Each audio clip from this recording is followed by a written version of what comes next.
Olá, queridos irmãos, tudo bom com vocês? A paz de Cristo para você e para sua família. Estou aqui pronto para poder fazer meus exercícios, né, diários.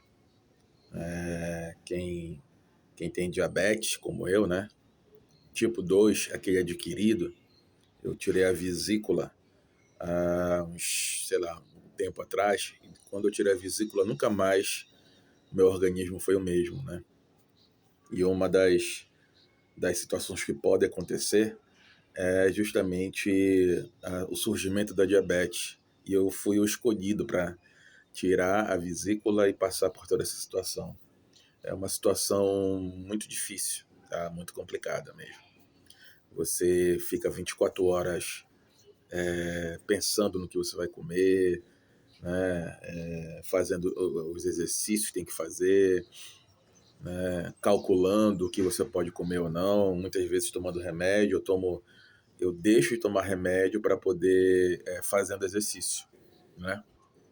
Mas quando eu vejo que eu exagerei à noite, assim, eu pego e tomo lá um remedinho para não dar os picos durante a madrugada, né? Que na madrugada o fígado tende ele começa a liberar, né? Liberar hormônios, liberar açúcar, né? Para o organismo, já que vai ficar muito tempo sem se alimentar, né? Ele começa a tentar suprir essa falta de glicose, liberando glicose, né? O fígado faz isso. E aí, muitas vezes de madrugada tem os picos, tá? E aí o que eu faço? Eu faço exercício, né? Principalmente malhação, né? Dou uma corridinha e malho mesmo, né? Eu faço exercícios no chão mesmo, ou na piscina, ou em algum lugar eu faço algo para poder criar músculo, porque o músculo é quem suga o excesso de glicose do organismo. Então, se você tem pré-diabetes ou diabetes tipo 2, até tipo 1, faça musculação. Você vai ver a diferença que vai ficar no nível de glicose do seu corpo, tá? Mas eu não queria falar disso, né? Falei por falar, até dando aí uma ajuda para quem... E outra coisa, se você tiver estranhando o excesso de urina ou excesso de sede, faça uma investigação, tá? Que eu descobri a minha assim, né? Muita vontade de fazer xixi de madrugada, durante o dia também, mas de madrugada muito, e sede, mas é aquela sede de querer mastigar a água, de tanta vontade, tá? Então, se você estiver passando por isso, faça um exame de glicose, né? Na minha cidade aqui não precisa de receita, né? Você vai e faz em jejum, né? E cuide-se, tá? Porque os problemas que dá com excesso de açúcar no sangue são terríveis, tá? Então tome cuidado. Mas eu queria falar sobre uma situação, um podcast que eu vi hoje sobre dízimo, né? E aí eu estava escutando lá, escutando todo mundo tranquilamente, né? O pessoal falando lá sobre o dízimo, né? Nenhum contra o dízimo, né? Era uma roda de 6 pastores lá, inclusive um adventista também estava lá, né? E aí estava falando e tal, o adventista ficou um pouco mais, sabe, reservado enquanto a isso, né? Mas eu fiquei pensando depois, né? Vocês sabem que eu fui 21, 22 anos da minha vida da Igreja Católica, né? Toda a minha formação enquanto pessoa, enquanto cristão, foi feito dentro da Igreja Católica, tá? E ainda assim eu sempre tive uma reserva enquanto a imagem, sabe? Enfim, sempre tive uma reserva do excesso, né? Muitos dizem, não existe adoração na Igreja Católica. Existe sim, infelizmente existe. Isso é um fato, tá? E o excesso sempre me deixou com o pé muito atrás, tá? Mas em relação ao dízimo, gente, deixa eu falar um negócio para vocês. Eu nunca escutei dentro da igreja, de todas as igrejas que eu frequentei, eu nunca escutei e nunca vi nenhum padre, nenhum bispo né? Fazer uma coação, fazer uma ameaça espiritual, seja lá que for, em busca de forçar a pessoa a dar dízimo. Nunca escutei isso. Tanto que se eu dei uma ou duas vezes durante toda a minha vida cristã, foi muito, tá? Uma ou duas vezes, né? E eu nem trabalhava. Eu pedi para minha mãe me dar um dinheiro e eu fui lá e dei. Ou eu consegui na própria igreja e dei, né? Eu acho que eu sempre trabalhei dentro da igreja, eu recebi, eu acho que umas duas ou três vezes algo, uma ajuda de ônibus, uma ajuda de locomoção, só isso, né? E na época era R$ 10, que era muito R$ 10, né? Tocava baixo. E aí se eu dei uma ou duas vezes na minha vida, sabe, foi muito. E eu nunca fui coagido, nunca escutei de que se eu não der eu tô roubando. Pelo amor de Deus, se eu não der dízimo eu tô roubando Deus. Eu nunca ouvi isso na Igreja Católica. Nunca ouvi isso, gente, nunca. Nunca ouvi uma forçação de barra, sabe? Nunca, sabe? E eu sempre dava na sacolinha que passam, ou no localzinho para colocar, eu sempre dava, né? Mas dízimo, aquela obrigação mensal, né? Aquela coação, aquela coerção, sei lá o que é um comércio, é coação, coerção, aquela situação de constranger as pessoas, né? De fazer com que as pessoas doem por medo, tá? Eu nunca, gente, nunca ouvi.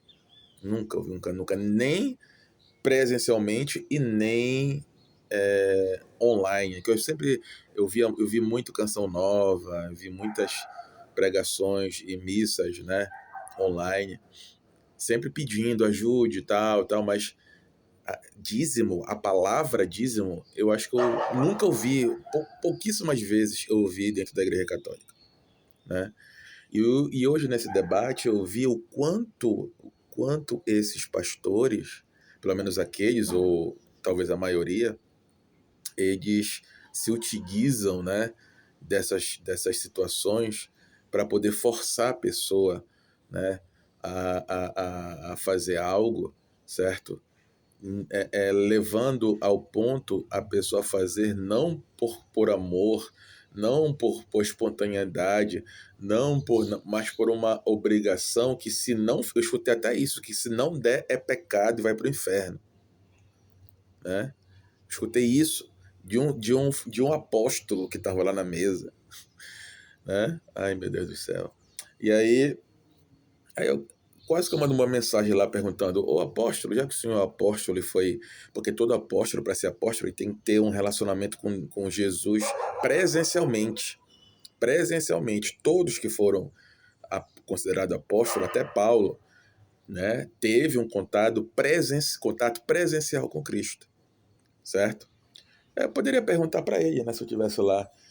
Mas como o senhor é apóstolo, diga aí para mim o que Jesus orienta, né? Já que todo apóstolo é chamado presencialmente e mantém um relacionamento com Cristo próximo, eu acho que o Senhor poderia nos orientar, né?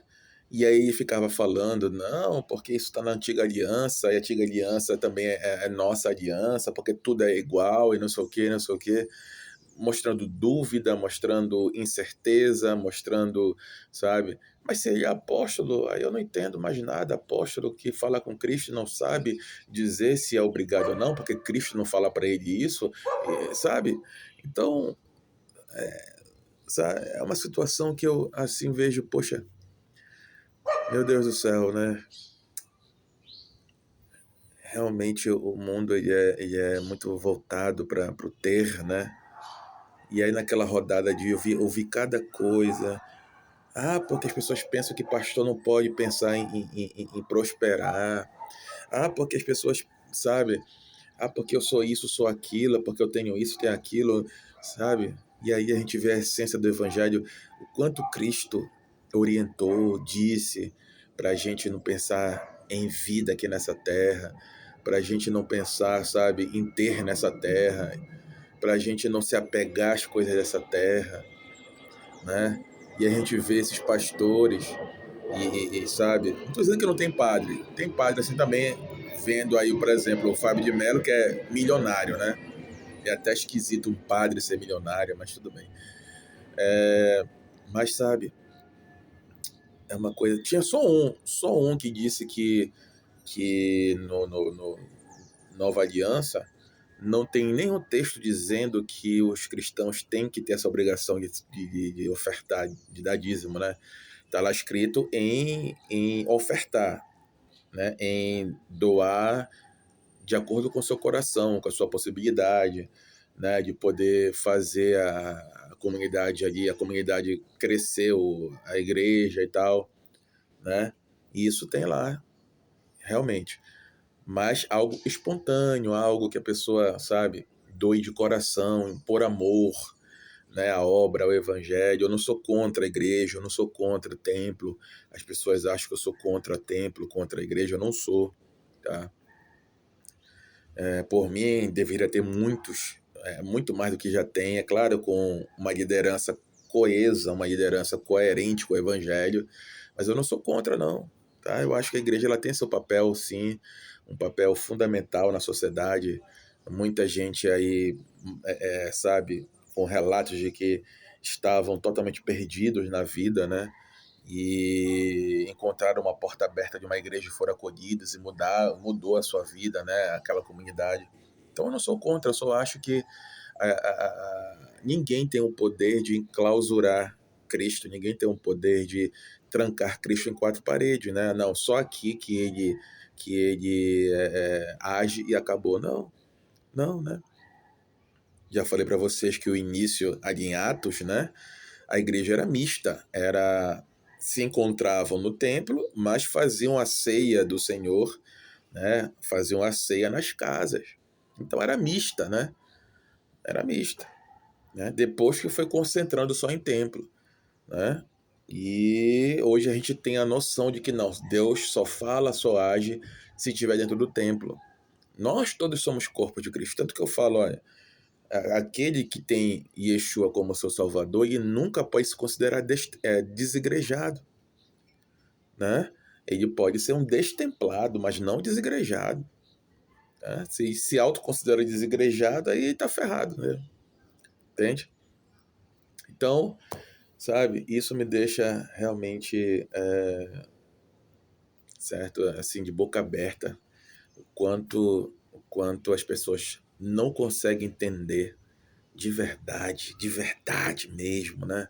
Não conseguem compreender o que é o evangelho, de verdade mesmo, né? Poucos conseguem realmente entender, compreender e viver isso, né? Deixar a sua humanidade, viver. Olha, eu encontrei o padre Bruno. Eu convivi muito dentro da igreja católica, né? Por isso que eu falo que eu não generalizo. Encontrei homens realmente que doaram a sua vida mesmo, sabe? Mesmo, mesmo. A gente via ali, eu tava chefiando um retiro, né? E estava responsável ali por quase tudo. Tinha ajuda, claro, dos irmãos. E aí a gente convidou um padre Bruno, que até faleceu, já estava idoso, né? Ele para ir palestrar lá no sábado de manhã. E aí chegou na noite, sexta-noite lá, era um sítio distante, né? Aí ele foi lá com o carrinho dele, totalmente, sabe, desprendido das coisas. Aí eu pensava que ia chegar de manhã, mas ele chegou antes, aí eu fiquei desesperado, porque eu tinha que fazer um quarto decente para ele, né? Aí eu pedi lá pros irmãos fazerem lá o quarto decente, um quarto, né? Preparar tudo, só que não deu tempo, ficou meio assim, jogado algumas coisas. Eu mostrei para ele, de tranquilo, não tem problema não, fico aí. E aí, aí ele foi lá, jantou, né, e foi descansar para poder fazer algo legal de manhã.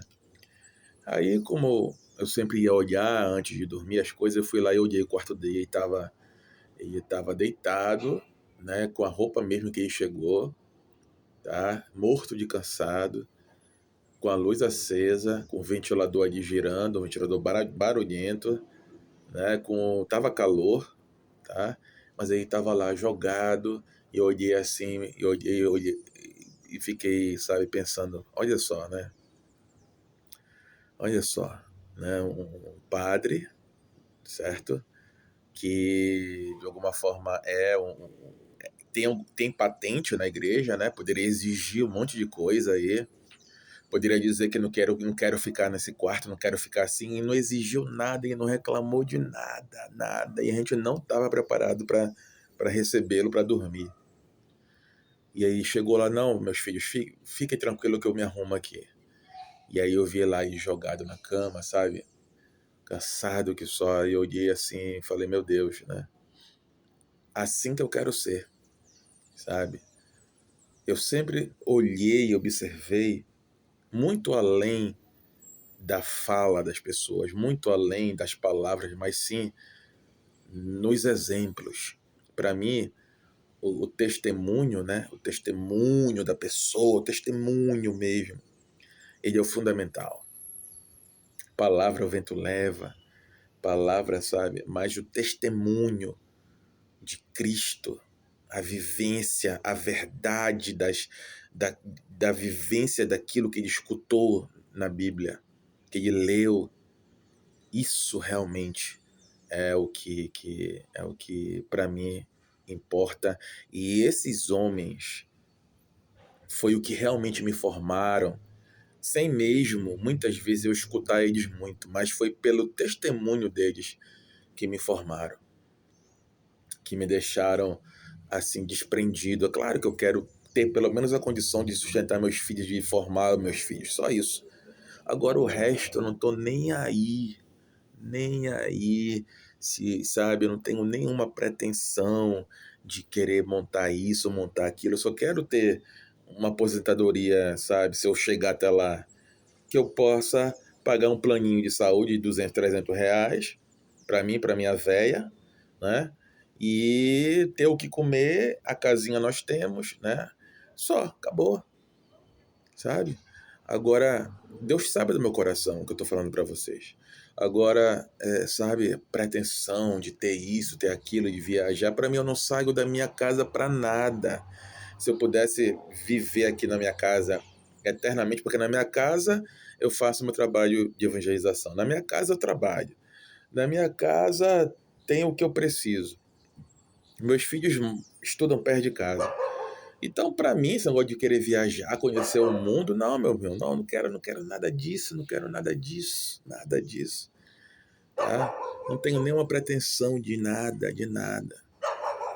Eu só quero fazer meu papel de pai de família e me preparar para o meu encontro com Yeshua, o resto, sabe? Ver quem está ao meu lado, ajudar o que eu posso, quem está no meu lado, continuar minhas missões evangelistas, que são ocultas, tá? Só o céu com Yeshua e os anjos veem o que eu faço, não fico aqui falando, não fico dizendo, né? E é isso, sabe? Então, que as minhas formações para me tornar o que eu sou foram através de testemunhos e não de palavras. Não de palavras. Palavra o vento leva, testemunho é muito maior do que palavras, tá? E é isso, né? Essa coação de dízimo é algo assustador para quem nunca foi da igreja evangélica. Assustador. Tá aí uma coisa que a igreja evangélica ela tem que, quando eu falo igreja, eu não falo só de líderes não, tá? Eu falo de toda a comunidade evangélica. Ela tem que olhar para a igreja católica e não demonizá-la, porque a igreja católica tem muita lição para dar, principalmente, tá? Não falo de líderes assim, só de líderes, tá? Mas principalmente de testemunhos, de desprendimento, né? De testemunhos de pessoas que largaram realmente tudo, tudo, para poder servir o evangelho, tá? De comer quando dá, o que tem, de vestir o que dá e o que tem, né? De, sabe, enfim, tá? E eu fui formado odiando essas pessoas e eu não tenho nenhum apego a nada, não tenho apego a nada, né? Tento evitar apego a pessoas, principalmente a familiares. Apego, quando eu falo apego no sentido de amar eles mais que Yeshua, tá? Então eu tento evitar isso, tá? Eu tento deixar meus sentimentos equilibrados, sabendo onde pôr cada um desses sentimentos, tá? E é isso, gente, certo? Vocês não sabem o quanto é aterrorizante escutar essas coações ou coerções, tá? Desses líderes, desses pastores, pelo dízimo, né? Pelo dinheiro, né? Para mantê-los, certo? É algo assim que eu nunca escutei. E isso é aterrorizante para quem nunca escutou, né? E a gente vê aí, ó, muitas igrejas, a igreja católica, ela não te coage a isso, mas ela tá aí, tá? Não vejo necessidade, vejo dificuldade, mas não necessidade. Cada padre ganha, acho que um salário mínimo. Já falei quando eu era da igreja, eu falei com o Dom Alberto, que é o bispo aqui da Arquidiocese do Pará. Tava conversando não sei o que com ele, ele falou, poxa, eu tenho que fechar a minha folha dos meus padres desse mês, tá faltando e tal, tô um pouco, sabe, um pouco agoniado em relação a isso. Mas, sabe, nada de ficar, sabe, colocando uma faca no pescoço das pessoas, né? Eu acho que falta muito a prática do acreditar na providência para os evangélicos. Não possuem exemplos, não possuem tradição disso, né? Ah, você pode falar, mas o Papa vive no luxo e não sei quem vive no luxo. Existem, claro que existem. Existem, mas saiba que mesmo eles fazendo tudo isso, mesmo com tudo isso, a gente não vê eles coagindo para que as pessoas, por medo, façam doação ou façam dízimo. Eu não vejo. Mesmo eles tendo, seja lá como for que eles têm, né, como eles conseguem isso, eu não vejo. Se eles têm algo a mais, algo assim, muito, né, eles conseguem de outra forma que eu não sei qual é. Eu sei que o padre Fabinho Mello é cantor, vende vídeo, vende CD, livro, enfim. Tem um trabalho evangelístico dele e ganha dinheiro por isso, show, né? E outros, Marcelo Rossi e tal, mas a grande maioria são padres de igrejas, igrejinhas, né? Claro que existe aqueles que roubam, aqueles que ficam com dinheiro, que pegam, que escondem, que enfim, claro que existe, mas esses padres de igrejinha, porque eu escutei do bispo, eu preciso pagar o salário dos meus padres. E se eu não me engano, é um salário mínimo só. Só um salário mínimo, tá? Não existe esse negócio de, eu quero viver bem como sacerdote. Só se você fizer outras coisas que aí já não compete comigo. O que o padre ganha, de fato, é só um salário mínimo e a ajuda da comunidade, tá? Uma cesta básica aqui, algo de agora guardar, ter em banco, essas coisas, sabe? Eu nunca escutei da massa sacerdotal, eu nunca ouvi isso, tá? Então é isso, é isso que eu queria falar para vocês, tá?